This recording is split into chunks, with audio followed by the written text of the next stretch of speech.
You're listening to Heritage Radio Network.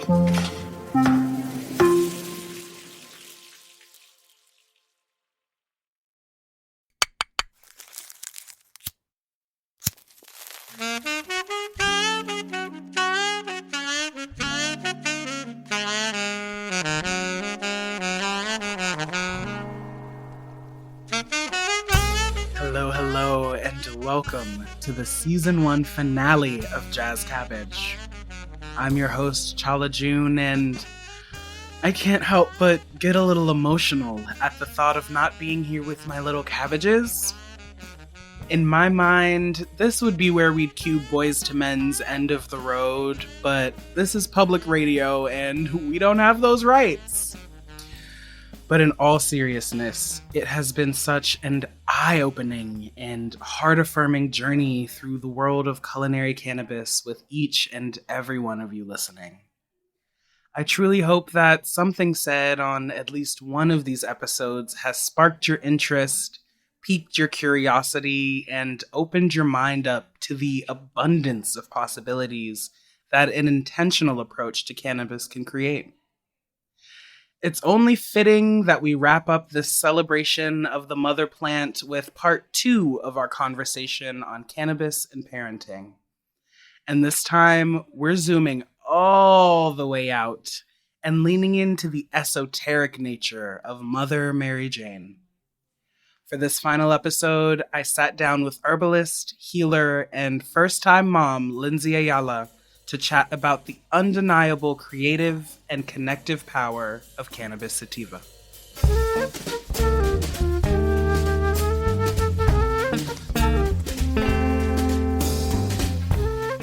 Welcome back to Jazz Cabbage. I'm your host, Chala June, and today I have the absolute honor of being joined on the show by Lynsey Ayala, a spiritual herbalist, 5th generation Taino curandera, a new mom, and the owner of BreadxButta, a Bronx-based botanica focusing on the decolonization of sacred earth medicines. Lynsey, welcome to Jazz Cabbage. Thank you so much for joining me on the show. Oh my goodness, thank you so much for having me. Is there anything that I missed in your intro that the audience should know before we jump in? You know, I'm a lady of a lot of trades, so I'm sure as we speak, more things will be coming out, but definitely all of the above. Plant medicine worker, land steward. A lot of my healing techniques encompass different modalities, ancestral modalities, and things that I've picked up from plant ancestors and elders over the last, oh my gosh, it's been about 15 years I've been on this journey now. Wild. I can't even begin to tell you how excited I am to have you on the show, and specifically to be having this conversation about the healing power of cannabis and of food and how they've supported you through your journey into motherhood. Because you're someone who I've really admired for such a long time, not only as an entrepreneur and as an event curator within the cannabis space, because I still remember the very first event of yours that I went to at your old Bed-Stuy space back in 2019, and I was just vibing out on a couch, like smoking and eating arepas and having the time of my life. Yes. And I will never forget that because I was like so new to New York and I was like, this is my space. These are my people. This is the vibe. But I also have such immense admiration for you as a healer and as someone who's dedicated their life to making these plant medicines available and accessible to our Black and Brown communities right here in New York. So I really want to start off before fully diving in by just giving you your flowers and saying a really heartfelt thank you for all of the compassion and healing and care that you've poured into so many of us over the years. Thank you, Chala. I really appreciate that. It's been a labor of love, but really the community that has come along and has been created through these spaces, through these events, through couch chilling, smoking and eating arepas is like everything to me. It's really like what's been keeping me on this path for as long as it has. I really appreciate that. Of course. And there really is this magic to the universe that you've created around BreadxButta. And obviously no one can speak to that better than you can. So when did you first feel called to this work, and what inspired you to create a business from your herbalism practice? Well, I've been a long time cannabis consumer. I always joke and say, like, cannabis has been my longest relationship. Like, me and her go together Mm-hmm, for a mm-hmm. long, long time. I grew up in the Bronx, like in the project. So it's definitely been, the business side, the connoisseur side, all of that has been intertwined in my life for a long time. But I actually went to school in the Bay Area. I went to college in the Bay Area and I got brought to a cannabis farm in 2010. It was like my weekend job, like being a trimmer. Like I would go up to Mendocino and have the whole trimming Yeah. experience. And I fell in love with the plant. Like I was really like dead ass on a farm in some Timbs. Like like, oh, we out here like, oh, these are the plants. Like, oh my God. And I just like I took to just tending to cannabis like really well. My family, not working at cannabis, but my family is like land stewards. My family's from Puerto Rico. So I am familiar with like, gardening. I'm no stranger at that point either with getting my hands in the dirt. Cannabis just spoke to me in a really different way. And you'll often hear herbalists saying, like, the first plant that spoke to me or the first plant I connected with. And I'm like, it was cannabis, it was weed. Like, she was Right. like, "Psst, girl." And I would come home on, for college breaks and I was getting to know this plant on such a deep level. So I was coming home with like edibles that I had made for friends or like tinctures I had made for friends or like flower that I had helped grow for friends. And Mm-hmm. it kind of naturally grew. Like I really was following breadcrumbs and I feel like I definitely still am, even though it's like a business model now. It's like I'm still led by this plant in so many ways. It actually started as a project, like an art showcase.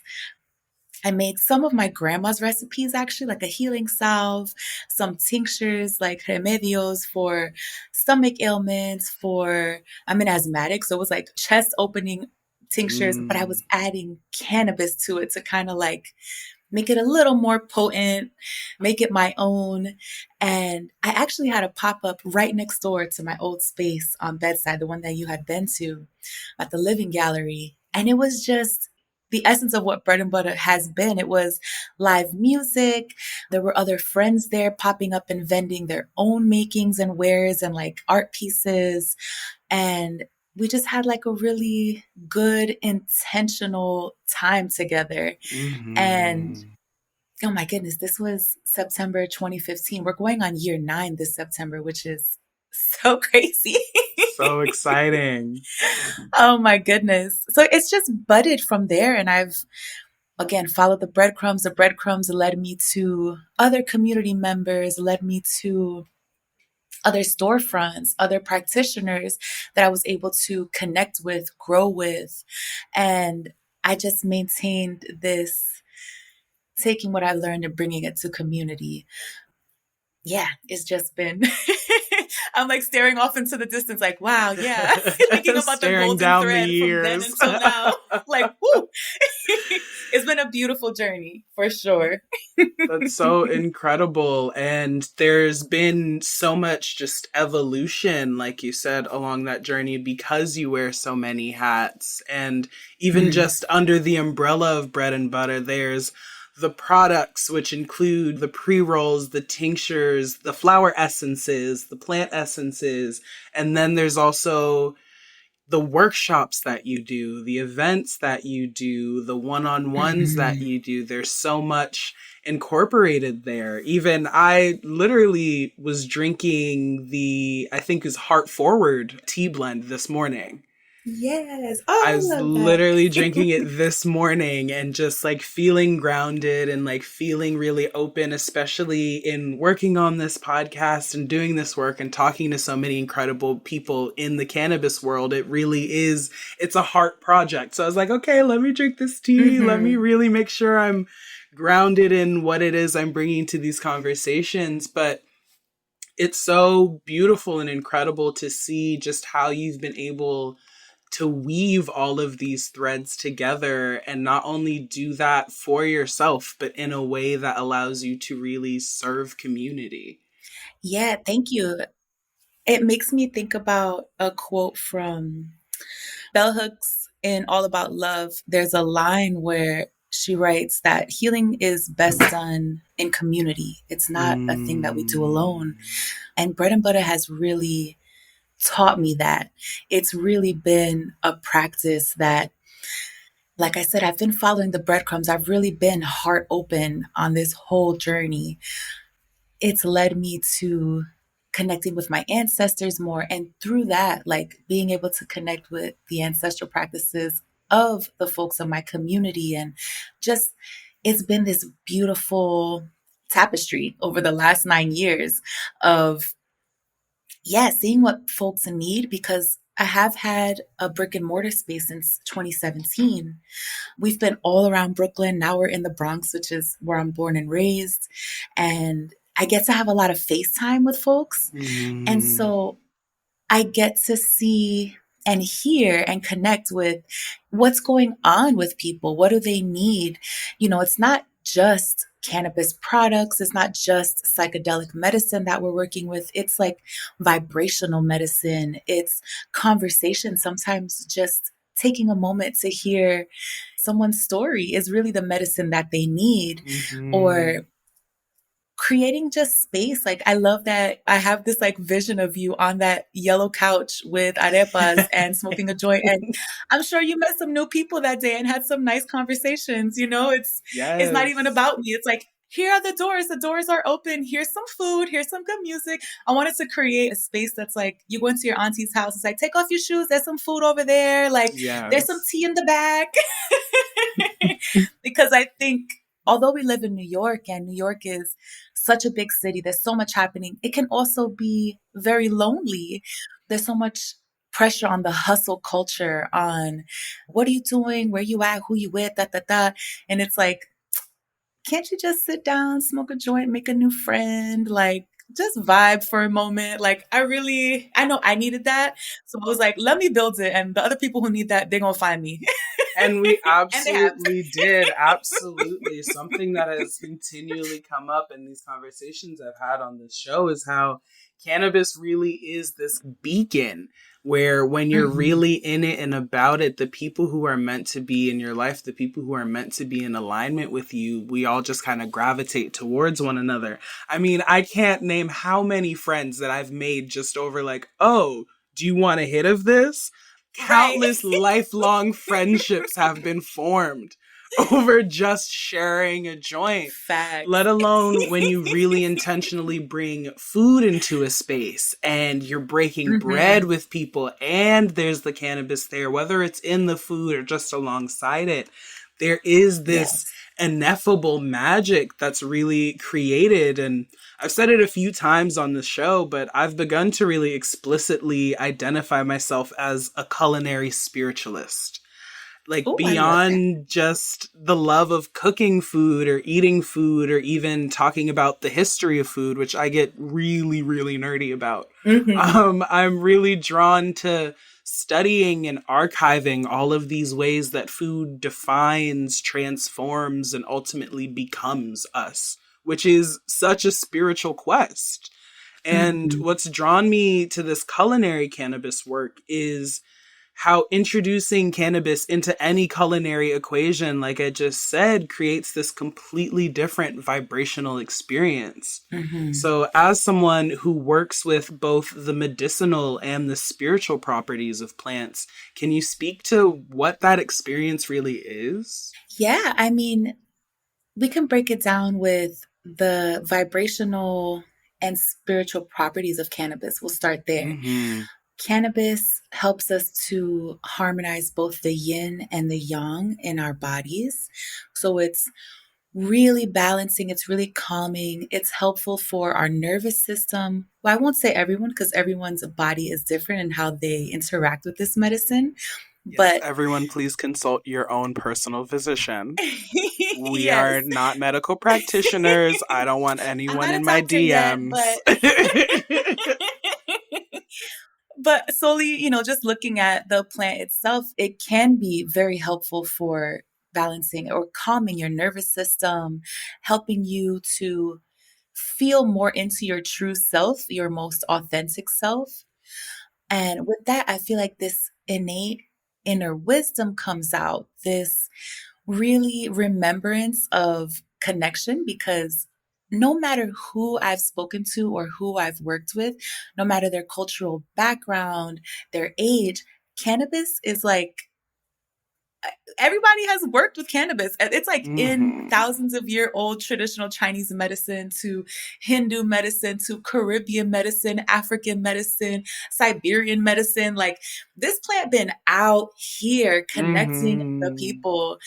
And I think that you really feel that whether you're having your own joint as you're, creating a meal, all of a sudden you're more in tune with your senses, and therefore you're more in tune with the food that you are preparing. It becomes this ritual. If you are sitting in a circle of friends, that cipher becomes a ceremony where your heart is really open, your voice is very clear, you're really in tune with your emotions, with your thoughts, with the way that you're expressing yourself. It's really this magical tool. Every plant, like every person, has its shadow and its light, but cannabis in its Yes. light, I feel like is so special. And it is a feminine plant, which I think you definitely feel when you're, whether you're consuming it through food or you're smoking or you're using it as a salve or a balm on your body. Like she's so sweet. She's so calming. She's just like, Hmm. oh, I got you. Like, it's all right. People talk about mother, but she is mother. She is. She definitely is. I've been on a journey for to get my master's in psychedelic therapy, and Mm. through this process, I've been able to sit with a lot of different indigenous cultures and groups for their medicine practices, and having the opportunity to sit with folks in Brazil from the Santo Daime religion. They use ayahuasca and cannabis together, which is not Wow. often the case. They're usually ayahuasca is like, she's like, this time is my time. Like, there ain't no other plants around right now. Like, stop Exactly. playing. But in this culture, they welcome in cannabis because she helps us to get into the flow. She helps grandmother ayahuasca to help us integrate and really feel what the medicine is telling us in this really calming way, in this beautiful, sweet, nurturing way. And I just never felt so seen before, I was like, yes, this is why I reach for this plant. And I realized, over the years, I started smoking quite young. And it was because I was intuitively reaching for a plant that was helping me to calm my nervous system. And, there's a lot of Yes. chaos around me. So it helped me to come back to myself. And I've loved seeing that through working with folks from different cultures or learning about different practices with the plant. She's just that girl, like, period. She really is. She really is. I'm going to go take a smoke break, but we'll be back with more Jazz Cabbage. This episode is brought to you by Plugra European-style butter, crafted for those who demand precision and exceptional results in the kitchen. With 82% butter fat and a slow churn process, Plugra gives you flakier crusts, fluffier cakes, and rich, melt-in-your-mouth pastries. Because great baking starts with great butter. Unlike standard American butters, which have only 80% butter fat, Plugra ensures the ideal moisture and fat balance so your recipes turn out just right every time. That's why professional chefs trust Plugra and home bakers love it. Plugra's slow churn process creates a smooth, creamy butter that gives dough a soft, pliable texture, making rolling, folding, and laminating effortless. Whether you're perfecting a buttery pie crust or layering a delicate croissant, Plugra helps you bake with confidence. Experience the difference for yourself. Find Plugra in stores near you or visit plugra.com. That's Plugra.com. Welcome back, my little cabbages, to more Jazz Cabbage. so many people, when they talk about, especially people who have really intentionally built cannabis into their rituals and into their life practice and into their work, have talked about how this plant has brought them back to themselves. I mean, I remember distinctly the first time I ever smoked weed was also the first time I ever went to a gay pride parade. And I love it. I wasn't even out yet. I was just like, I'm an ally. I think gay people are really cool. And I'm just gonna check this out. I'm just gonna go check this out. And I went, and then that evening I was with my friends who like were smokers. They were more regular smokers, and I had never tried before because I was still, in my very religious mom's household, moving through that. But I was like, okay, we had a fabulous day around all these gay people. Like, why not give it a try? And here we are, more than a decade later. Weed has she has taken a starring role in my life. Definitely. And it really is because this plant is constantly in this world that is often telling us who we are and aren't, who we can and can't be. This plant is constantly bringing me back to myself. And it's something that is such a gift. And it really is such a gift that I'm now in this place where I get to have conversations like this and like really get to celebrate this plant openly. Because when I first started smoking over a decade ago, we were smoking out of soda cans behind the high school. And that was, we were using garbage and making our own little pipes because it was a shameful thing. We were recycling. But we had to be so secretive. There was so much shame. There was so much of that stigma. And to kind of bring the conversation around to your journey as a new mom to this precious little baby girl, you were so generous enough to not only share your pregnancy journey with your community through social media and through the BreadxButta newsletter, which everyone who's listening should pause this and go sign up immediately because you be dropping wisdom in those newsletters. Okay, there is knowledge to be gleaned from those newsletters, folks. But you also very openly shared your experiences with microdosing plant medicines during the different stages of your pregnancy, which I found to be so courageous given those stigmas and that shame and secrecy that so often exists around these medicines. So how are these medicines able to support you through that journey of pregnancy and postpartum, and what inspired you to share that with the community around you? There was a lot of internal conversation and conversation with my partner because, like I said, I've been working with cannabis and microdosing mushrooms and, just experimenting with different sacred medicines for a really long time. And I really believe that the work that I've done with plant medicine on a physical level, a spiritual level, emotional level, on a mental level, has helped me to get pregnant. I was struggling with fertility for a few years. I have PCOS, just a dysregulated nervous system, a lot of hard things to work through, like around parenthood, because I had a really rough childhood. So there was a lot of work that had to be unpacked and be done before Mila came into this world. And it was through working with plant medicines that I really believe I felt ready. And my body told me I was ready because I got pregnant. So I was like, ooh, ready. The time is here. Yeah, I was like, oh, all right. But, like I said earlier, like cannabis has been my longest relationship. And I was smoking while I got pregnant because I was maybe a month and a half pregnant before I really found out what was going on. And I was like, oh, okay, the PCOS, okay, it's actually a baby. I'm not just missing my cycle this month. Okay, cool. So I knew that my body was working well, like being able to be fertile, being able to have this baby in my body at the time. And also having a background in clinical herbalism really helped because I understand cannabis on a chemical level as well as this spiritual level over the Mm-hmm. time of working with bread and butter. People just call me bread and butter. Um, I've worked with lots of doulas and pregnant folks, and whether it was them wanting to continuing to work with cannabis during pregnancy and postpartum or breastfeeding or different herbs and different blends, I was lucky enough to have quite a few years of experience and having this knowledge of the school that I had been going to. And it just really was a whole lot of things that I was like, I feel confident in continuing this practice. And unfortunately, there is not enough information out there for us to just Google and research and just read up on.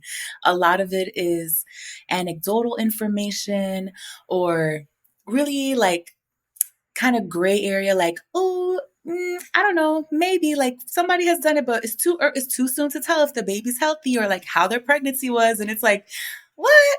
When I'm working with, folks in the Amazon, folks in Peru, folks in freaking Puerto Rico, in Mexico, like around the world who are consuming medicine, sitting in ayahuasca ceremonies, sitting in mushroom ceremonies at 6 months, 7 months pregnant, and their babies are beautiful and healthy, and they had really healthy pregnancies. I trusted my ancestors. I trusted the medicines above what people in the Western world were not telling us, or the information that they were not giving us, or they say that they don't have. So I trusted my intuition. I knew that my first trimester was it was kind of rough. Morning sickness was not morning sickness at all. It was like all day sickness for me. Right. And, I wanted to eat. I wanted to just feel like myself without wanting to, be nauseous all day. So smoking a joint, smoking a blunt didn't really feel okay in that moment. So I was taking light dose edibles at like 3 to 5 milligrams. And it really helped me to gain my appetite back. It helped me to suppress my nausea. It helped me to sleep more comfortably, in turn, giving me more energy the following day. When I hit my second trimester, I started to incorporate microdosing mushrooms again because I had stopped when I found out I was pregnant. So I was still microdosing cannabis and mushrooms throughout my pregnancy. And I think especially with cannabis, there was this level of like my body just felt so different. My body was growing and going through so many changes. My hips were hurting so bad because they were opening to make space for my baby. Everything in my body just looked different. My feet looked like loaves of bread because they were so damn swollen for so long. Mm-hmm. So I was utilizing cannabis in these really lovely like bath soaks that I was creating and using balms on my feet. So it wasn't just ingesting the plant, I was also utilizing her in a lot of different ways that felt right in the moment. It felt, my intuition, again, trusting my intuition, trusting those breadcrumbs and being mindful. I was really mindful because something that I've gone back and forth with throughout the years is, cannabis can also be a disassociative. Like we can reach for cannabis to numb things out, to just escape, to really, get lost in the Disconnect. sauce. Yeah. Yeah. And I know that I had that tendency in the past. So I wanted to make sure that I was being really present with myself and with my growing baby at the time. So if there was a particularly rough day or something, I'm like, I'm not gonna have an edible. I'm gonna like have a soak with some salt, maybe some CBD, or, I'm gonna give myself a really nice massage. So I was incorporating it in different ways where it felt more of an ally and less of this tool that I was reaching for. Because I didn't find a lot of information out there, I felt really strongly about sharing my journey, and I don't give a fuck about what people say or what they think about me. That's not really my business, to be honest. I'm like, if you don't like this content, you can just keep on scrolling, boo boo. That's not, it's not, You it's no can big deal for me. unfollow, you can unsubscribe. It's not that deep. Yeah, right. And it was actually really lovely. I made a lot of connections with other folks who are pregnant or breastfeeding or had children already, but were feeling a lot of guilt and shame around continuing to smoke or have edibles or just like the weed infused wines. Like there's just so many ways to access the plant. And folks were like, I just feel so bad. I get looks from other parents. We're talking about Right. vaping, blah, blah, blah. And I'm like, yo, you don't gotta, that ain't even for anybody else. Your babies don't have to know. You can wait till they're asleep, or you can, when grandma has them for the moment or the weekend, go do your thing. Like this plant, there's so many other ways to work with her again that are not, there's just so much stigma around this plant still. And I really just wanted to just put this out there and show folks that it's okay. Somebody else hears. Yes. It was really poignant to see that and really so powerful because, like you said, there is such a lack of information. There's such a vacuum of information where so much of the research has been suppressed or unfunded simply because of the, stigma that led to the war on drugs that led to all of this federal criminalization.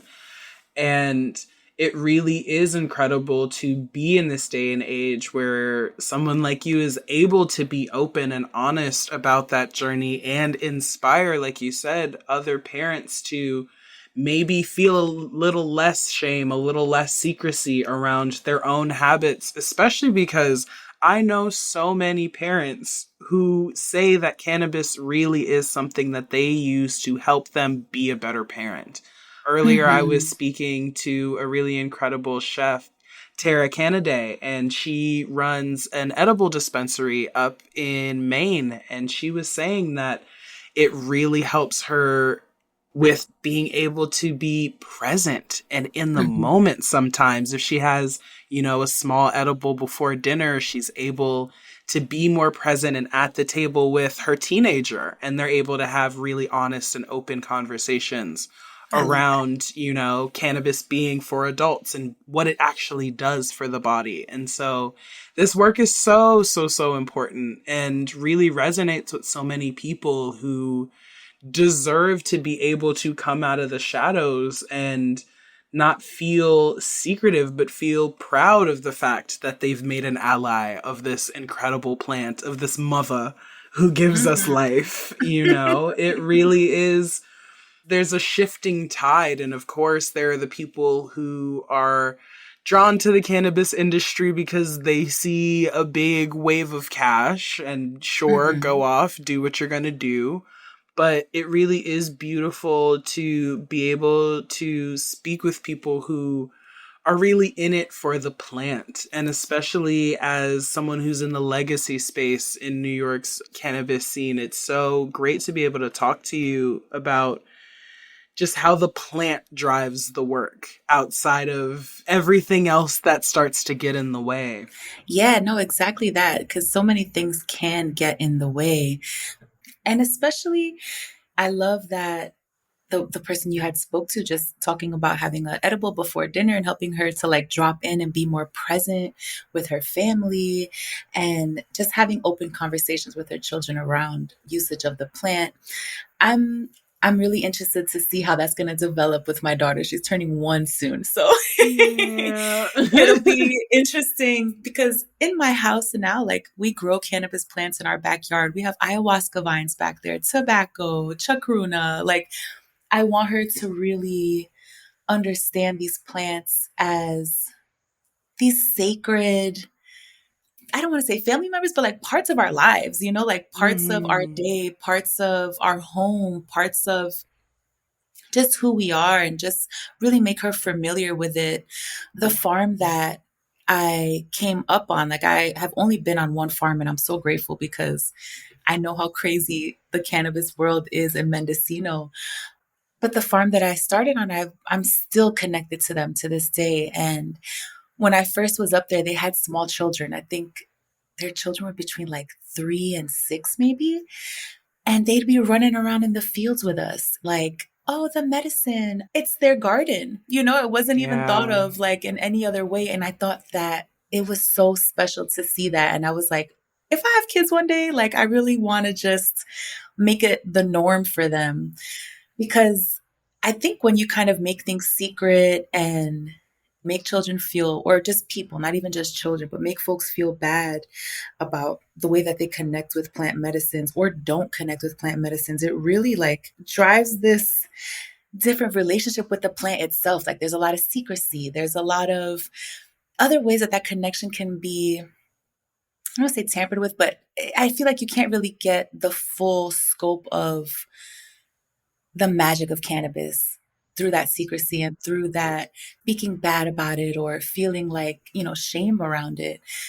Cannabis is a master plant. There's so much technology and consciousness that lives in those leaves. However you decide to decode that technology is like totally up to the individual, but there's so much possibility that lives in that plant. And I think it's important to really treat it as such, especially at a time when, like you said, folks are being really drawn to this medicine. Sometimes it's for a conscious reason, really wanting to destigmatize or just, share the magic of the plant.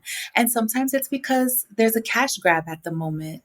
And that's something that lives in that plant as well. Like another spiritual property of cannabis is abundance. Like just the same way she grows quickly and will grow anywhere, that's how she'll bring money. And people really recognize that. And I think that the plant is just, she's not telling you you're right or wrong. She's just existing. But I think that it's important for you, even having this podcast and sharing your perspective of culinary experiences and plant medicine is so beautiful that we have these different voices and different perspectives sharing the possibilities of what is and what could be, because there's just so much, there's so much hot messness going on in these streets with this plant. And I think right now more than ever, these conversations are very important. Thank you. And it really, like you said, moving away from that stigma and that shame allows you to open yourself up to all of the abundant possibilities that this plant can bring into your life. Like if you had told me senior year of high school, smoking out of that soda can behind the football field, that years later I would be in a position to put a podcast into the world to talk to incredible people who have been working with this plant throughout their lives and in all of these different capacities, I would have been like, what are you talking about? It's just weed. Right. But that's the thing, is it's not just weed. And that's what makes these conversations so important, is like, yes, it can be just weed if that's how you interact with it. But if you interact with it intentionally as this master plant, like you said, it can really be this master key that unlocks all of these different doors and all of this different potential that exists within and without you. It really is working intentionally with this plant and bringing it into my work as a journalist, as a culinary spiritualist, as just a curious human being, has really opened up possibilities that I could have never imagined. And it's just because this is a plant that wants its story to be told. Right. And wants stories to be told around it. I mean, there's a reason you smoke and then you're having a whole conversation with people you've never even met before. It really does facilitate that connection and just, like we said, that open-heartedness. And so it's such a pleasure and it's such an honor to have been able to have all of these conversations and to just be able to really give the flower its flowers, you know, and to really celebrate and uplift this incredible plant that is our birthright as human beings and as beings that have an endocannabinoid system that is built to interact with this plant. It's really what it's here for, is to be that support for us. And like you said, there's the light side and the dark side to it, as with everything, but when you really allow it to intentionally touch your life, there's so much beauty that can unfold. So thank you so much for having this conversation with me. Like this whole conversation has felt just like the warmest hug. So I really appreciate you coming on the show. Oh my goodness. Thank you. Thank you so much. And likewise, it's just, yes, a lovely conversation. And I'm excited to binge your podcast and hear everyone that you've spoken to and hear their perspectives and learn about their work and what they're doing in this space. I think especially as folks of color and, whether folks are coming from the legacy world or coming in as consumers turned just wanting to care and speak for this plant, I think it's just so special and so important. So thank you for allowing me the time and the space to speak with you. It's been really great. Of course. Thank you. It's truly been such a gift. And before we wrap it up here, I would love for you to let our listeners know where they can find you and your work. Yes. So we have a space in the Bronx. It's called BXB Botanica. We're in Mott Haven now. And the best way to find everything we've got going on is heading over to our Instagram. It's BreadxButta with an A, butter, no butter. We have lots of educational programming going on. Our fall programming is really fire this year. We've got a lot of special practitioners coming in. I lead ceremonies once a month, so you can definitely tap in there. Through our Instagram, you can find our newsletter, which is, like Chala said, I go in. We have like a lot of blog posts where I'm talking about spiritual herbalism, the Orisha, the astrology for the season coming up, medicines that you can make at home for free, lots of different ways to access healing tools and ways to connect with plant medicine in really special ways.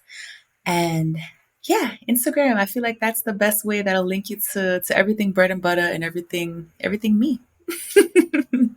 Amazing. Lynsey, thank you so much again. I really cannot wait for everyone with ears to listen to this conversation. Oh my goodness, thank you so much. Lynsey reached out to us after the episode to give a quick update on everything happening with Bread and Butta.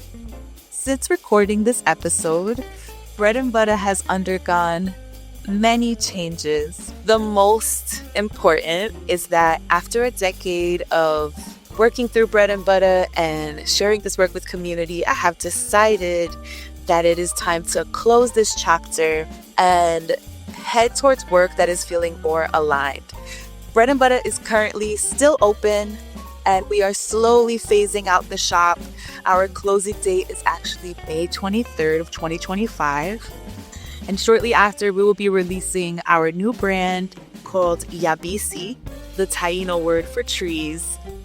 And this new platform that I'm creating is really rooted in ancestral medicine, preserving the art of oral tradition. We'll be opening a school of consciousness, opening an apprenticeship program to work more closely with sacred earth medicines, and we will be re-releasing our Botanica, even more intentional, sustainable, continuing to work with farms in Puerto Rico and in the greater Caribbean area, in Brazil, throughout South America. So there's a lot coming. So please stay tuned. Everything and anything you'll need to stay connected, you can find at our website or our Instagram, BreadxButta, BUTTA. Thanks so much for tuning in. Check out our show notes to learn more about our guests and other cannabis resources. Jazz Cabbage is produced by Taylor Early, H. Conley, and me, Chala June. Sound design and mixing is by Sam Gerardi. Jazz Cabbage is powered by Simplecast. Jazz Cabbage, hosted by Chala June, is a production of Heritage Radio Network. Food radio supported by you. Keep in touch at heritageradionetwork.org/subscribe. For more Jazz Cabbage shenanigans, find us on Instagram at JazzCabbagePod. If you want to drop me a note, you can write to the pod at jazzcabbagepodcast@gmail.com.